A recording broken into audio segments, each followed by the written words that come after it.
te adorar, sentir tuas mãos me tocar. A tua presença me trouxe amor.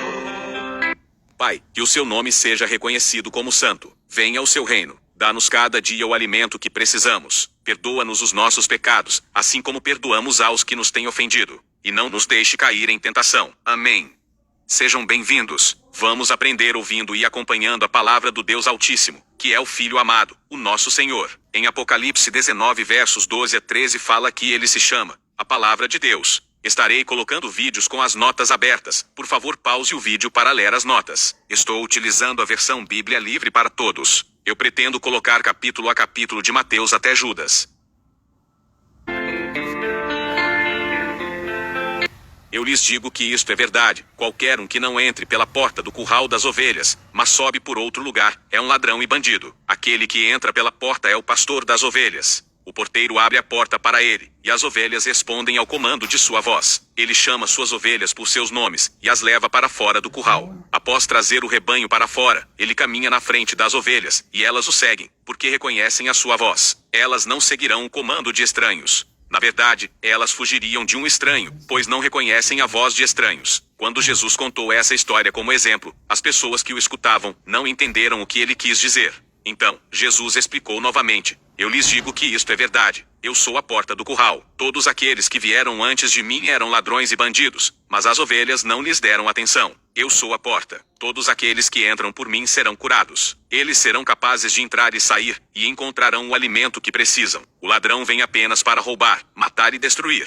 Eu vim lhes trazer vida, e vida completa. Eu sou o bom pastor. O bom pastor dá a vida pelas ovelhas. O homem pago para cuidar das ovelhas não é o pastor. Quando ele vê o lobo se aproximando, foge. Ele abandona as ovelhas, porque elas não são dele. Então, o lobo ataca e espalha o rebanho. O homem foge porque ele está trabalhando apenas pelo dinheiro, e não se importa com as ovelhas. Eu sou o bom pastor. Eu sei que as ovelhas são minhas, e que elas me conhecem. Da mesma maneira, o Pai me conhece, e eu o conheço. Eu dou a minha vida pelas ovelhas. Eu tenho outras ovelhas que não estão neste curral. Eu devo trazê-las também. Elas ouvirão a minha voz, e haverá apenas um rebanho com apenas um pastor.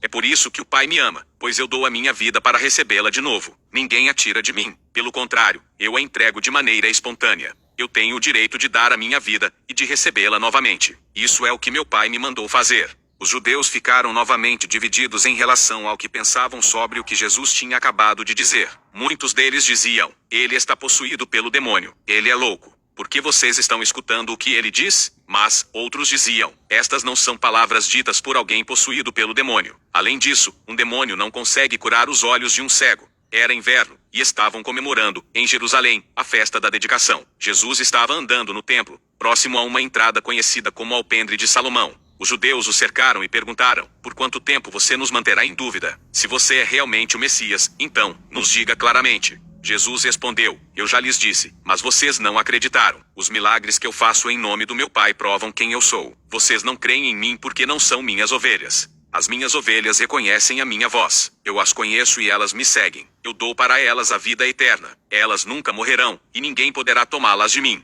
Meu Pai, que as deu para mim, é maior do que todos, e ninguém pode tirá-las dele. Eu e o Pai somos um. Mais uma vez, os judeus pegaram pedras para jogar em Jesus. Jesus, então, lhes disse: vocês têm visto muitas boas ações que eu faço em nome do Pai. Por qual delas vocês estão querendo me apedrejar? Os judeus responderam: nós não estamos querendo apedrejá-lo por uma boa ação, e sim, por blasfêmia. Pois você não passa de um homem que afirma ser Deus. Jesus disse: por acaso, na lei de vocês não está escrito: eu disse, vocês são deuses? Deus chamou aquelas pessoas de deuses, pessoas às quais foi dirigida a palavra de Deus, e as sagradas escrituras não podem falhar. Então, por que vocês estão dizendo que aquele que o Pai escolheu e enviou ao mundo, está dizendo mentiras ao afirmar: eu sou o Filho de Deus? Se eu não estiver fazendo o que o meu Pai faz, então, não creiam em mim. Mas, se eu estiver fazendo, mesmo que não creiam em mim, acreditem ao menos no que eu faço. Assim, vocês poderão saber e entender que o Pai está em mim, e eu estou no Pai. Eles tentaram prender Jesus novamente, mas ele conseguiu escapar.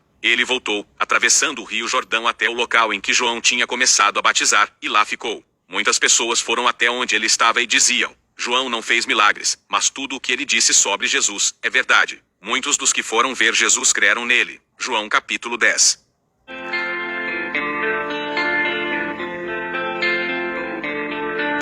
O apóstolo Paulo falou uma coisa muito importante na sua despedida. Confira em Atos dos Apóstolos capítulo 20 versos 25 a 35. Agora, eu tenho certeza de uma coisa, de que vocês, para quem eu anunciei o reino de Deus, não me verão novamente. Assim, declaro a vocês, hoje, que eu não sou responsável caso alguém se perca. Eu não hesitei em contar a vocês tudo o que Deus queria que soubessem. Cuidem-se, e cuidem também de todo o rebanho, que o Espírito Santo lhes deu para que o acompanhem, e o guardem. Cuidem da igreja de Deus, a qual ele comprou com o sangue do seu próprio filho. Eu sei que, depois que eu for embora, lobos ferozes chegarão para atacá-los, e irão espalhar o rebanho. Surgirão, dentro do seu próprio grupo, homens que irão torcer o que é certo e bom para conseguirem seguidores para eles mesmos. Então, cuidado. Não se esqueçam de que, por 3 anos, eu os ensinei por dias e noites, derramando lágrimas por vocês. Agora, eu os deixo aos cuidados de Deus, e com a mensagem de sua graça, ele que é capaz de fortalecê-los, e de lhes dar a herança que pertence a todos os que se mantêm firmes com ele. Eu nunca desejei a prata, o ouro ou as roupas de ninguém. Vocês sabem que eu trabalhei com minhas próprias mãos, para suprir tudo o que eu e os que me acompanhavam precisávamos. Em tudo o que fiz, mostrei-lhes que devemos trabalhar para ajudar os mais fracos, sempre nos lembrando das palavras do Senhor Jesus. Há mais felicidade em dar do que em receber.